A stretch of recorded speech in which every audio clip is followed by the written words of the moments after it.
Hello, and welcome to the second episode of The Yesterday Show, with your host, Thomas Wales.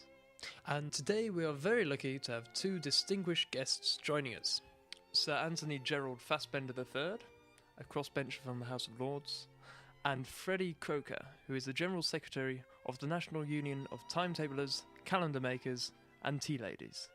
They are here to discuss a new bill going through the House of Lords, the Workers Remuneration, Counter-Terrorism and Marine Navigation Bill. Firstly, we'll start with Sir Anthony Gerald Fasbender. Sir Anthony. Good evening. I understand that you are one of the main proposers of this bill. Yes, that is correct. I have been an advocate of this sort of thing for a long time. And what is this bill aiming to achieve? Well, the aim of this bill is twofold.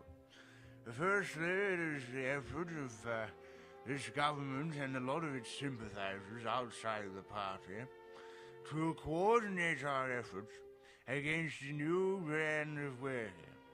I think it is very tragic that in this day and age, in this great and once glorious country, that a lot of workers have been so idle by the benefit system that they are forced to turn to terrorism to get their kicks.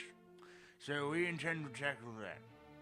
The second prong of this bill, if I may be allowed to continue, is dealing with the much-needed modernisation of the Navy, which has been needed for some years.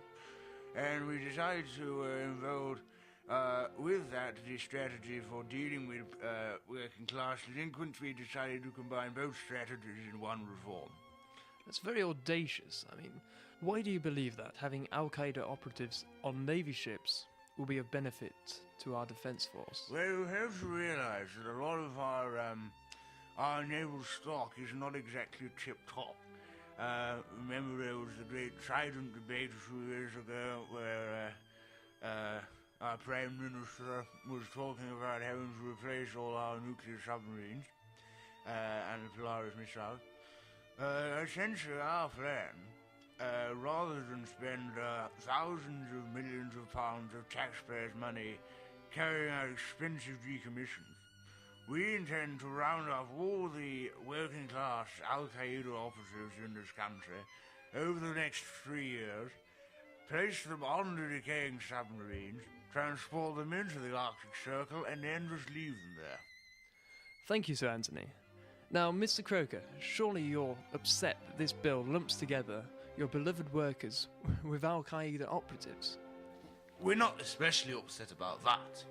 We have bigger fish to fry. What we seriously object to in the aforementioned union is the ridiculous comparison of our workers with the Royal Navy. I mean, it is absolutely horrendous that such brutal and idiotic stereotypes still grace our airwaves on otherwise respectable shows such as this. I mean, those poncy idiots with their stupid slicked haircuts who sail around in those metal tins telling us what to do and looking so bloody flash. Who do they bloody think they are? So you have no objections to Al-Qaeda whatsoever? Certainly not. Al-Qaeda, in a strange sense, are our brothers, united in the fight against global capitalism, against the people who've driven our families out of our homes, put our dads out of work, and who've destroyed our communities. May I just butt in for a second? Go ahead, Sir Anthony. Thank you. Al-Qaeda, if they were part of this, as you said, great quasi-Marxist conspiracy against our beloved country, then we would certainly have not considered employing them in the Navy. But as it is, they are perfectly legitimate, fantastically efficient, well-trained fighting force who would be a beacon of solidarity and great aggression for Britain, which is what we need in this modern world. They are no Marxists of the sort. Sir Anthony, I understand that the main thrust of this bill is to get rid of terrorism in the United Kingdom by placing these terrorists on the Navy ships. Exactly. It is a simple rule of business which I was taught by my father: turn every weakness into a strength.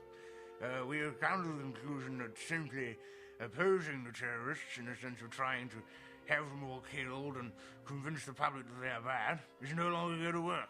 So we decided, well, if you insist on coming into this country and blowing things up, we may at least blow things up which don't belong to us, and we will pay you for it. You're turning our brothers into wage slaves.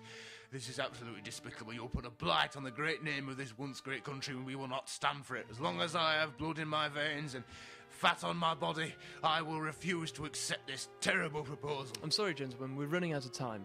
Could you please give us one final word summing up your arguments? Terrorists in the Navy, making Britain great by blowing other people's things up. And Mr. Croker? Join the fight against international capitalism. Long live Osama bin Laden. Thanks for that, Mr. Croker.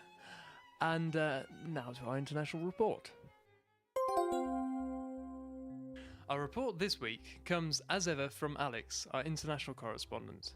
Alex, I believe that you're in Iceland this week. Yes, I'm here in the freezing cold, but in the city, things are really hotting up. People have been dashing around madly all day, desperately trying to claim what is rightly theirs, and not everyone has been lucky. Has the banking sector now stabilised, Alex? It seems to have settled down okay, Tom. Cash has been exchanged very smoothly in here today. A lot of people have been kept waiting. They're a bit understaffed, but otherwise no problems. You say understaffed. Are there a lot of job losses announced today? I don't know. All I know is I've been waiting here half an hour and my hands are very cold from holding this cornetto. Okay. I understand that the Icelandic bankers have been worried about inflation. Is there any sign of that on the ground?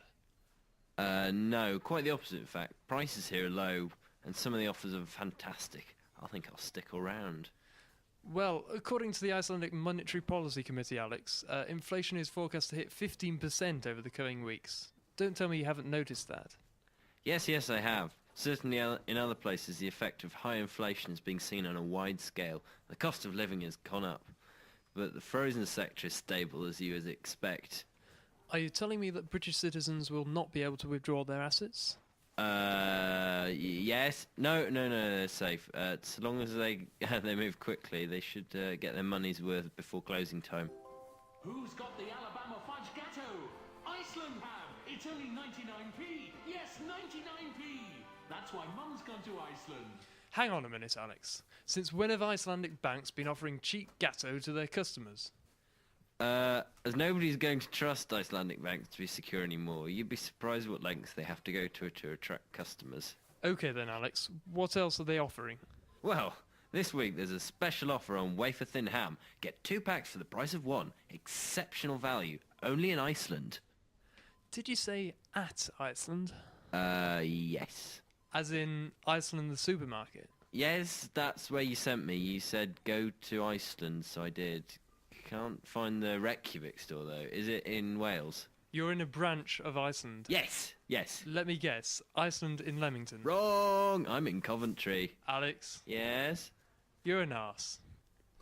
That was our international correspondent, Alex, reporting from the wrong Iceland. That's all we have time for. Join us again next week. Well, I'll be here. Don't know much about Alex. And now back to Mumbling On.